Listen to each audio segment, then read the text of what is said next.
এতিয়া আপোনাৰ মোটামুটি ধৰক 6-7 দিন 10 দিন বাগৰি গ'ল আৰু তাৰ পিছত লাহে লাহে ষ্টুডেণ্টছ বোৰে মোৰ যিমানখিনি মোৰ মোটামুটি অলমষ্ট এৰাউণ্ড 2 লাখ ষ্টুডেণ্টছ আছে যোনখিনি মই নিজে পঢ়াইছোঁ তো ষ্টুডেণ্টছৰ পৰা যেতিয়া ফিডবেক অহা ষ্টাৰ্ট হ'ল ছাৰ এনেকৈ পইচা চলি আছে ছাৰ আমি ইমান কষ্ট কৰিলোঁ দিনে ৰাতি আপুনি কষ্ট কৰিলে এতিয়া কি হ'ব চ' তাৰপিছত যেতিয়ালৈকে মানে জেনুইন আপুনি লিডছ নাপায় সেইটো বস্তুটো উঠাই লাভ নাই কাৰণ পিছলৈকে তেওঁলোকে ধৰক ক'ব যে আপুনি ক'ৰ পৰা গম পালে চ' মই অকণমান এইটোৰ ওপৰত ৰিচাৰ্চ কৰিলোঁ ৰখিলোঁ প্ৰায় 10 দিন ধৰি এই বস্তুটোৰ ওপৰত লাগি আছিলোঁ প্ৰশাসনৰ লগতো মই বহুতবাৰ যোগাযোগ কৰিছোঁ আৰু টুইট কৰাৰ আগতেও মই আমাৰ কিছুমান পুলিচ অফিচাৰ্ছৰ লগত ডিছকাছ কৰিছোঁ তেওঁলোকে কৈছে দে হেভ দ্য লিডছ বাট যেতিয়ালৈকে তেওঁ প্ৰপাৰ লিডছটো নাপায় তেওঁলোকেতো আগবাঢ়িব নোৱাৰে চ' ফাইনেলি লাইক আমি যোৱাকালিৰ আগদিনা we almost got some of the sample papers যিটো ইউটিউবত ফ্লাৰিছ কৰিছিলে আৰু কিছুমান ষ্টুডেণ্টছক পঠাইছিলে য'ত আপোনাৰ 1ৰ পৰা 100লৈকে প্ৰায় দ্বিতীয় কুৱেশ্যন দেখিবলৈ পোৱা গৈছে ছিকুৱেঞ্চটো ছেইম আছিলে অপশ্যনছবোৰ ছেইম আছিলে চ' তাৰপিছত আমি উই ৱেৰ অলমষ্ট এৰাউণ্ড 99% কনফাৰ্ম হৈ গ'লোঁ যে যিটো আমাৰ নিউজ এটা ওলাইছিলে এক্সামৰ আগতে এটা নিউজ আহিছিলে যে এটা দুষ্ট চক্ৰ লাগি আছে পেপাৰ ফাদিল কৰাৰ নামত চ' সেই নিউজটোৰ পিছতে আমাৰ মাননীয় মুখ্যমন্ত্ৰী ডক্টৰ হিমন্ত বিশ্ব শৰ্মাদেৱে তেওঁ এটা ডিচিশ্যন লৈছিলে যে নেটৱৰ্কটো তেওঁ কাট কৰি দিব চ' তাৰপিছত যেতিয়া এই বস্তুটো আমাৰ উত্থাপিত হোৱাৰ পিছত ফাইনেলি দেখা গ'ল যে এটা লবি চলি আছে য'ত আপোনাৰ আৰু লবি এটা কেতিয়া চলিব পাৰে যেতিয়ালৈকে আপোনাৰ পাৱাৰফুল মানুহ লবি এটাৰ বেক চাইডত নাথাকে এজ এ বেকবোন তেতিয়ালৈকে কোনো মানুহে সাধাৰণ মানুহে সেই বস্তুটো মানে কেতিয়াও সেই বস্তুটো নোৱাৰে আমাৰ দৰে সাধাৰণ মানুহে আমি সেই বস্তুটো কেতিয়াও সাহসো কৰিব নোৱাৰোঁ টু ডিমাণ্ড মানি ফৰ বেকডৰ এপইণ্টমেণ্টছ চ'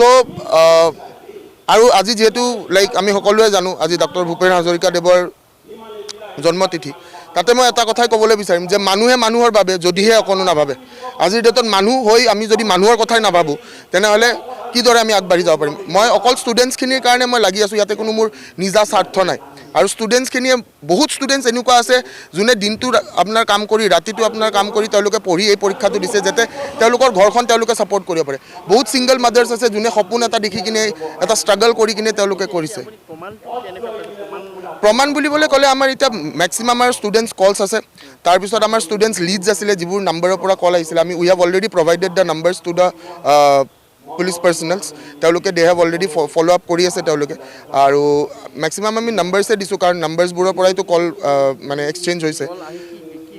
তেওঁলোকৰ এনেকুৱা ধৰণৰে কথা বাৰ্তা আৰু ধৰক আপোনাৰ যিটো পইচাৰ লেনদেনৰ কথা চব কথা তেওঁলোকে ডাইৰেক্ট ফোনতো নাপাতে তেওঁলোকে এটা যিকোনো ডেষ্টিনেশ্যন এটাত মাতি তেওঁলোকে কথা পাতিছে বা সেনেকুৱা ধৰণৰ ফোন অভাৰ কনভাৰ্চেশ্যন আজিকালিতো ফোন কনভাৰ্চেশ্যনতো গোটেইখিনি নহয় চ' সেইখিনিয়ে লাইক এটা চাকৰি এতিয়া গ্ৰেড 4ৰ চাকৰিবোৰত আপোনাৰ 3 লাখৰ পৰা 5 লাখলৈকে গৈছে আৰু গ্ৰেড আপোনাৰ যিবিলাক গ্ৰেড 3 যিবিলাক আপোনাৰ পষ্ট আছে তাতে 8 lakh to 10 lakh depending upon the দালালছ যোনটো দালালে যেনেকৈ ল'ব পাৰিছে আৰু ইয়াতে এনেকুৱা নহয় ন মেইন মানুহজনে কেতিয়াও যোৱা নাই মেইন মানুহজনে তেওঁ জাগাতে বহি আছে আৰু বাকী যিখিনি আপোনাৰ ধৰক পেৰিফেৰেলছ বুলি যাক কয় সেই পেৰিফেৰেলছবোৰহে ঘূৰি ফুৰিছে চ' এতিয়া যোনে যিমান যেনেকৈ ল'ব পাৰিছে কোনোবাই 15 লাখ লৈ কিনে তেওঁক যদি 5 লাখ দিব আছে 5 লাখ দিছে বাকী 10 লাখ নিজে খাইছে চ' পইচাটো আপুনি লাইক আমি শুনালৈকে এতিয়ালৈকে মই যিমানখিনি ষ্টুডেণ্টছ ফিডবেক পাইছোঁ it's up to 3 lakh to 8 lakh স্লেবৰ ভিতৰত আছে আৰু গ্ৰেড 3 টু 8 লাখ 10 লাখলৈকে গৈছে সেই প্ৰমাণবোৰ আমাৰ গোটেই ষ্টুডেণ্টছখিনি আমাৰ লগত আছে আপোনালোকে চাব পাৰে you can see the YouTube you can see the tweet all the students are tweeting in date আৰু যিহেতুকে মই এটা বস্তু বিলিভ কৰোঁ যে আমাৰ যিখিনি জেনুইন ষ্টুডেণ্টছ কাৰণ য'ত ৰাম আছে তাতে ৰাৱণ থাকিবই তো যিখিনি জেনুইন ষ্টুডেণ্টছ যোনে বিচাৰে যে এইটো নিকা হ'ব লাগে যোনে একচুৱেলি লাইক বেকডৰ এণ্ট্ৰি নিবিচাৰে তেওঁলোকে এই গোটেই বস্তুটো ছাপৰ্ট কৰিব লাগে আৰু তেওঁলোকৰ হাতত যদি যিকোনো কিবা যদি লিডছ আছে মই এইখিনিয়ে ক'ম লাইক ভয় নকৰিবা I am there with all of you people সদায় মই যিটো কথা কওঁ যে লাষ্ট মুহূৰ্তলৈকে যুঁজি যাম শেষ মুহূৰ্তলৈকে যুঁজি যাম আৰু তোমালোক কোনেও যাতে ভয় নকৰা যাৰ তাত যেনেকুৱা লিডছ আছে provide me the leads I will make sure কি সেই গোটেই লিডছখিনি মই একদম প্ৰপাৰ জেগালৈকে লৈ যাব পাৰোঁ এই সন্দৰ্ভত মই অলৰেডি টুইট কৰিছোঁ আমাৰ মাননীয় জি পি সিং ছাৰক মই টুইট কৰিছোঁ জি পি সিং ছাৰে এটা পজিটিভ ফিডবেক দিছে উইদিন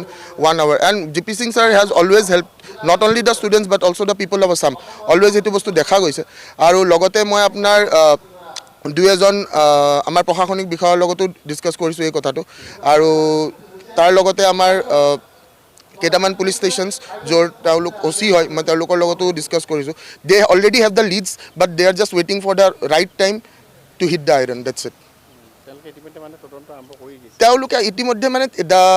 তদন্তটো তেওঁলোকে আগৰ পৰা কৰি আছিল জাষ্ট প্ৰপাৰ লিডছবোৰৰ কাৰণে লৈ আছিলে এণ্ড আশা কৰোঁ অসমবাসী ৰাইজৰ কাৰণে আমি যিখিনি আমাৰ ষ্টুডেণ্টছ ফিডবেক আৰু ষ্টুডেণ্টছে যিখিনি লিডছ দিছে চব মেক্সিমাম জেনুইন লিডছে পাইছোঁ আৰু সেই নাম্বাৰ যিখিনি আমি প্ৰভাইড কৰিছোঁ আশা কৰোঁ এই গোটেইখিনি number like this people they come up আৰু যোনদিনাখন এই বস্তুটো নিউজত আকৌ আহিব যেতিয়া ধৰাত পৰিব এণ্ড আমি খুবেই মানে ভাল পাম একজেক্টলি সেইটোৱে মুখ্যমন্ত্ৰীগৰাকীয়ে যথেষ্ট নিকা কৰিবৰ কাৰণে বিভিন্ন পন্থা হাতত লৈছে একজেক্টলি ইণ্টাৰনেট সেৱালৈকে তাৰপিছত তাৰ মাজতো একাংশ তেওঁৰে মানুহে এনেকৈ জড়িত হৈ পেলাই কামখিনি আগবঢ়াইছে নেকি চাওক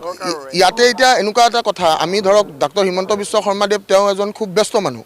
তেওঁ অলৰেডি তেওঁৰ ফালৰ পৰা যিমান কৰিবলগীয়া আছে তেওঁ কৰিবলগীয়াখিনি তেওঁ কৰিছে কিন্তু তেওঁ কৰিবলগীয়াখিনি কিমান দূৰলৈকে ছাকচেছ হৈছে সেই বস্তুটো লাইক এটা ফ'ল' আপ থাকিব লাগিছিলে